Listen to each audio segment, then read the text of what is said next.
Sa pagkakato ito, pag-usapan po natin ay ang energy, solar power, partikular na po yung kinansela po na kontrata nito pong Solar Philippines na pag-aari ni Batangas Representative Leandro Leviste. Nasa kabilang linya po natin para po magbigay po ng mga karagdagang detalye hinggil nga po dyan sa issue na yan, si Energy Secretary Sharon Garin. Magandang umaga po, Secretary Garin. Welcome po sa DWIZ, LU Channel 23, Drew Nasino po at John Ibanez po, ma'am. Good morning, Sec.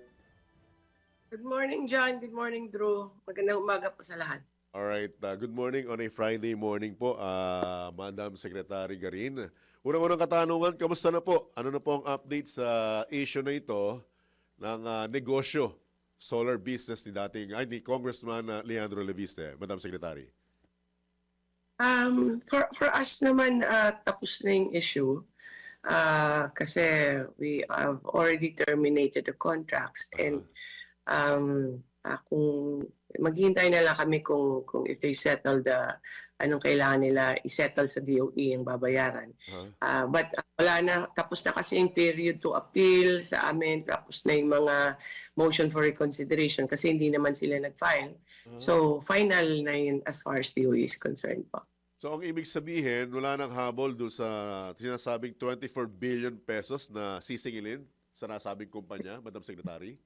Hindi po, ibig sabihin po, yun na yung stage namin ngayon na sisingilin. Na kung hindi sila po kasi hindi na kami magre-reconsider pa kasi wala na, tapos na yun sa DOE. So, collection na lang kami ngayon. Na kung hindi po, kung wala pong settlement, di kailangan we have to find yung mga legal procedures or sa korte para ma-collect or ma-impose po yung fines. Madam Secretary, yung ganitong issue ng paniningil, meron po bang tinatawag na negosasyon dito? Or kailangan talagang bayaran yung kung magkano yung May sinasabi? bargaining agreement po ba tayo yan? dito, Secretary? Hindi kami allowed yata gumawa ng ganyan. It's beyond our authority. Basta ito po ang pag-calculate ng bill ng fines or penalties, based po yan sa mga regulations sa kontrata na pirmahan ng kompanya, no? So binigyan sila ng chance to explain for sa show cause order, sa lahat na procedure po. Mula po last year pa yan yung procedure na yan. Kaya lang in-issue na yung final na decision noong December 23, 2025. Kasi wala namang response galing sa kanila. So walang response after all this, ilan taon po ninyong silang kung gaano man ho ninyo sila katagal pinadadalhan po ng mga notices po, ma'am. Ano ho kayang naging maari pong dahilan? Wala ho ba silang pinadala po ng mga, let's say, representative, mga kinatawan po, ma'am? Alam mo, hindi ko rin maintindihan bakit hindi sila magre-respond because 42 contracts din yan eh. Marami yan. At magandang opportunity to do business, no? Talagang, alam mo naman lahat ngayon gusto mo sa energy, sa renewable energy because it's a good business. So, parang kami pa yung mahabol na bakit hindi niya, pero walang explanation po eh. Kahit response man lang sa mga email namin at sa mga sulat, hindi ko nga maintindihan bakit ganun eh. Sayang talaga yung contract. So, wala kaming choice. We have to cancel para iba na lang ang mag-develop ng mga areas nito. Po, dalawa yung sinasabing kumpanya. O alin po rito yung talagang may pagkakautang sa DOE or sa pamahalaan, Madam Secretary Garin? Kung may panahon tayo, explain ko lang yung structure na. Sige po, ma'am. So merong lolo, ang lolo yung may-ari, yun po si Kong, ano? Tapos ang anak ng lolo, bali yung tatay, yun yung holding company niya.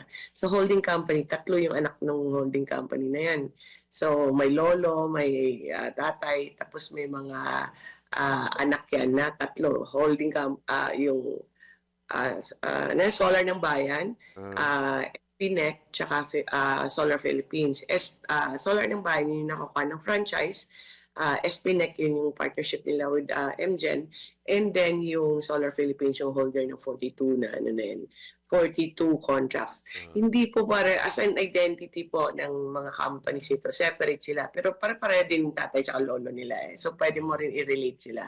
Now, nakakuha ng contract is yung Solar ng Bayan. Yung contract ng franchise ng Solar ng Bayan, while yung contracts nandun sa Solar Philippines. Dalawang anak po yung nakakuha niyan. Right. So, pero ang talagang may-ari, si Congressman. Yun po ang Manila. Lahat. Ultimate beneficiary niya, ultimate owner is Kong pa. Yes po. Pero I understand mukhang dumidistansya na itong si Congressman at pinapaubayan na sa mismong kumpanya ang pagpapaliwanag tungkol sa issue na ito, Madam Secretary. Pwede po ba Alam yun? niyo po, pag nagpalit ka po ng halimbawa, iniwan mo yung company or binenta mo yung parte mo dyan, yung shares mo dyan, Ganon. kailangan i-inform mo yung mga authorities, no? Like Securities and Exchange Commission, kung listed ka, inform yung Philippine Stock Exchange. Marami pang mga requirements yan eh. So, na-check po namin yan. Wala namang changes po sa ownership. So, walang dahilan or walang katwiran si Kong na sabing bahala na yung kumpanya na magpaliwanag. Tama po ba? Po kasi legally, sa'yo pa rin naman eh. Kung nandyan ka man or hindi, irrelevant na sa amin yun kasi ikaw pa rin yung may-ari. Alright. Okay. Ma'am, Madam Secretary, linawin lamang ho natin, hindi po lahat ng kontrata po ng Solar Philippines ay kinansela or tinerminate. Tama ko ba? Tama po. I'll go through it. There are 43 contracts. Tapos, 7 ang compliant. Ito yung mga solar rooftop solar. No? Okay. Mga 11 megawatts yan. Tapos yung terminated and mga terminated are 32. 16,374 megawatts. Tapos yung binili or yung partnership with MGen, 3,713. So yung total niya actually is 20,000 megawatts. So, opo. So nakapag-deliver po Malaki ng... pala, no? Malaki. Opo, malaki, ma'am. Opo. 20,000. So, gaano po kalaki ang nai-deliver ng solar... Para sa hindi. Kumpara sa hindi. Yung ilang megawatts? Mas malaki. Basihan lang natin sa terminated tsaka sa kung anong na-deliver. Huwag na yung total kasi mas malaki yun. Mas malaki. So yung terminated nung recent lang, terminated namin. Well, ang total namin dito is 16,374. Kasi ilang beses na yan, ilang taon na yan eh. Noong 2025, may terminate 24. Ang nire-report namin usually 24 tsaka 25. Pero kahit yung 2019, may na-terminate na yan. So yung total, overall, 16,374. Ang compliant is 11. Ayo, medyo malayo yung magwat. Apo. So, Kuha ng calculator ng percentage. pero malinaw, mas malaki yung hindi natugunan kaysa doon sa natugunan. Secretary Garita. Mga 2% lang ang na-comply. Alright. Bukod po dito sa mga kumpanyang ito, meron pa bang ibang sabit? Lalo na yung sa mga sinasabing bumili ng shares? Yung shares, or ma'am, oo nga pala. Nakasanga-sanga dito sa kumpanya Paano po yung bumili ng shares? Hindi naman. I would like to commend actually that company na in which mga 11% ang ownership ng Solar Philippines. Siguro halos 90% ang Meralco. And I don't know, hindi ko masyadong alam yung structure. Para mga ganun, minority na lang doon si Kong, yung Solar Philippines. This company is really doing well. They're constructing the biggest solar farms in the country, probably in the region. Ang ultimate goal yan, target nila is 3,500. So talagang maganda po. On time sila. May mga technical issues sometimes, pero maayos po. Yun yung tatlo. Where the Solar Philippines, nag-partner siya sa, I guess, matinong company to deliver a renewable energy project. No? So, yan po, compliant po yan. Hindi namin fine, wala po yung penalties dyan. Secretary Garin, hindi po natin maiwasan, though tinatanggi na ilang mga pahayag na at mga ulat na nagsabing labas ang politika rito. Pero may umuusbong pa rin at meron pa rin nagsasabing iba yung timing. Kahapon lang nagsalita uli. Iba yung Diba? timing. Kasi after nung kanyang expose na tinatawag, dito nag-usbungan yung mga issue tungkol sa kanyang kumpanya. Secretary. Nire-resbakan daw siya.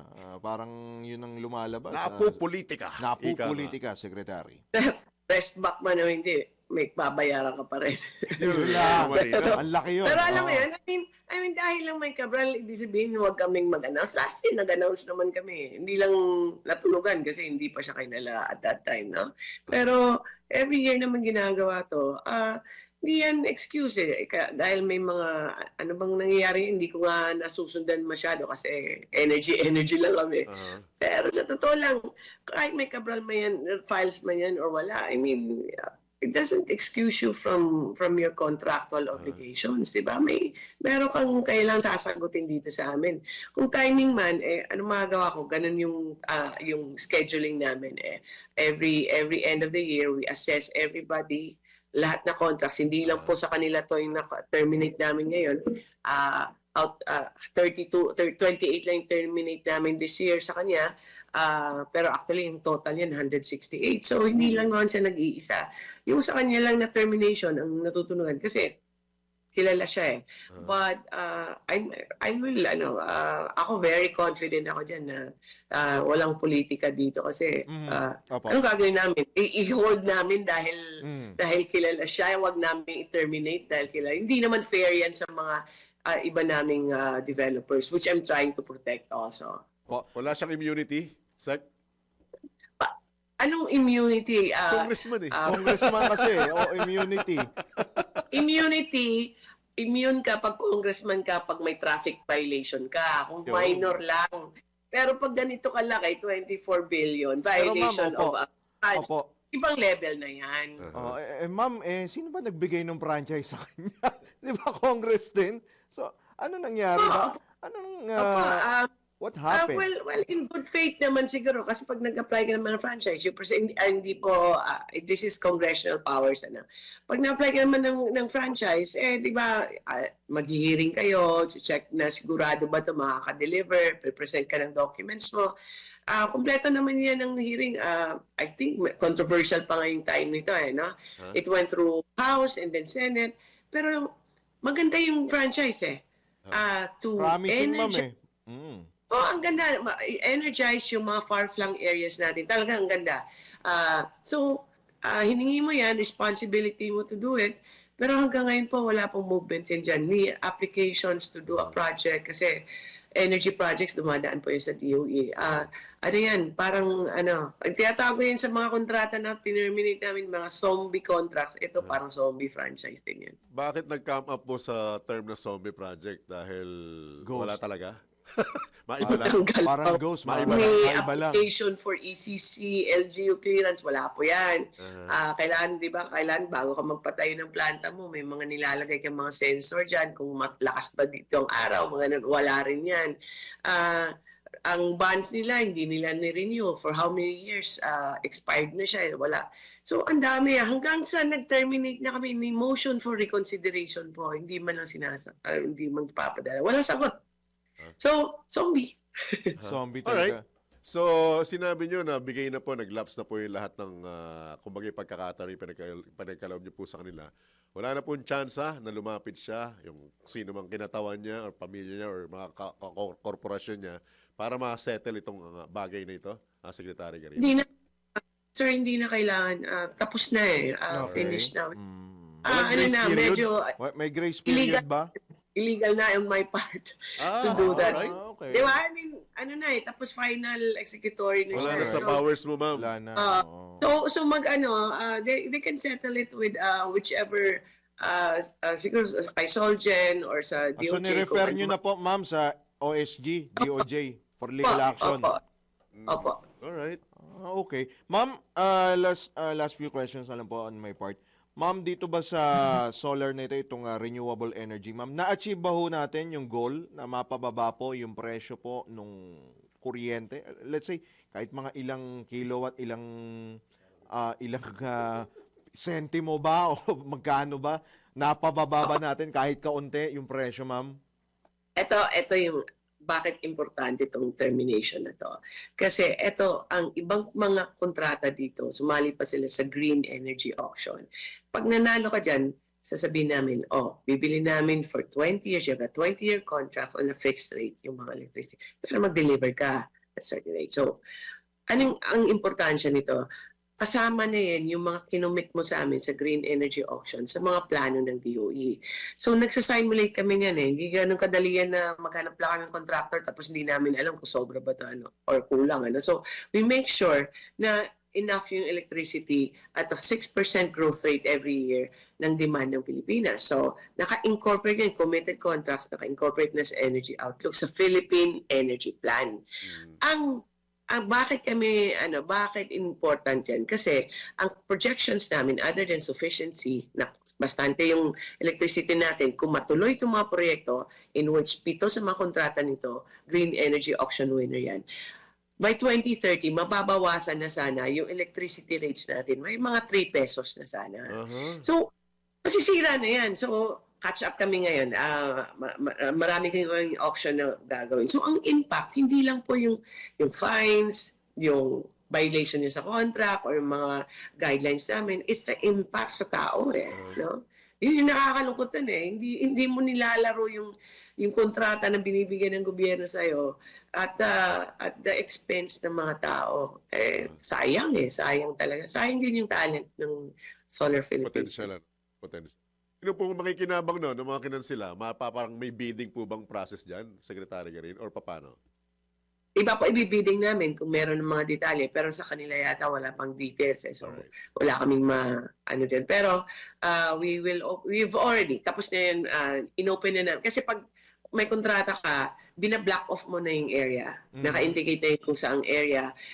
So, ngayon, kailangan na talaga i-terminate kasi para iba na lang yung mag-develop. Hindi sila pwedeng pumasok hanggang hindi namin ma-terminate. So, kailangan naman yung medyo mas matino namang mga investor na on time, yung nagko-comply ng requirements. So, yun yung objective talaga yan. Bakit kami nag-house cleaning, spring cleaning yung tawag namin dyan? Kasi ang yung mga binablock off ng mga zombie contracts, kailangan i-release na yan para iba na lang yung mag-invest. Pwedeng foreign investor dyan, Sec? Oh yes.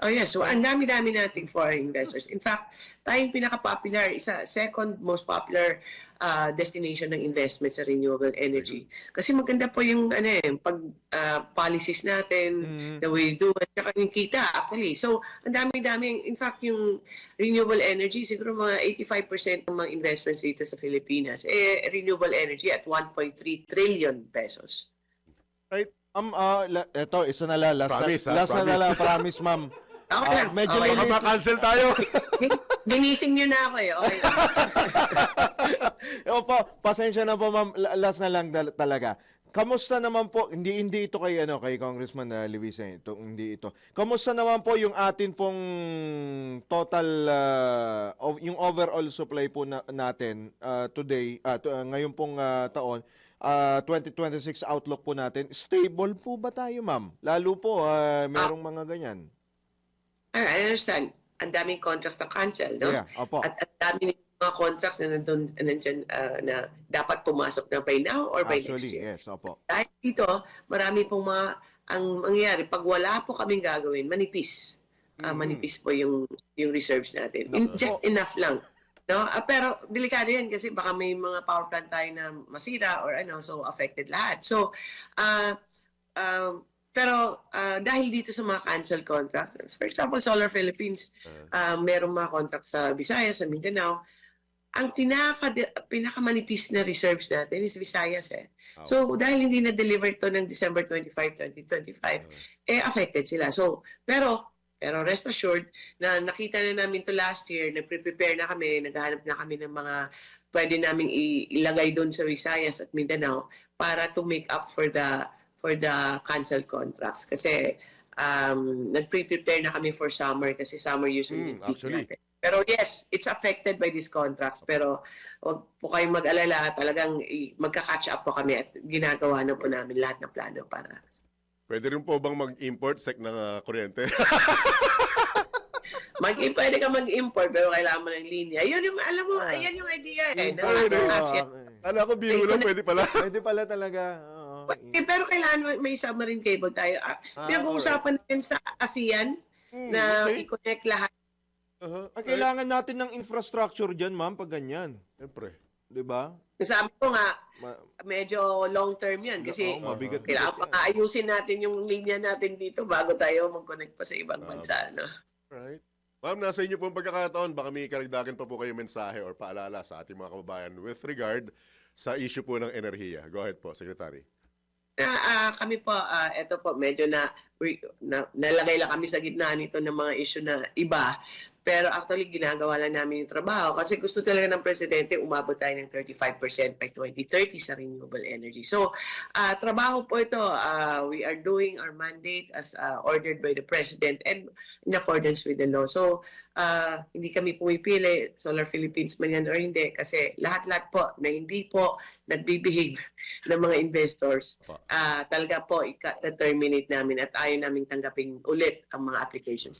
Salamat po sa inyong lahat. Secretary, bago ka namin tuluyang bitawan, kami po'y umaasa na may masusundan pa ito sa mga isyong ito. Na muli ka naming gigisingin ng maaga. Maraming salamat and good morning po sa inyong lahat. Thank you, ma'am. po, Sec. Good luck. Good morning. Good morning po. Apo. Alright. More power po sa Department of Energy. More power talaga. Yan po mga kabalitan-kabalitaktakan, si Energy Secretary Sharon Zombie Garin.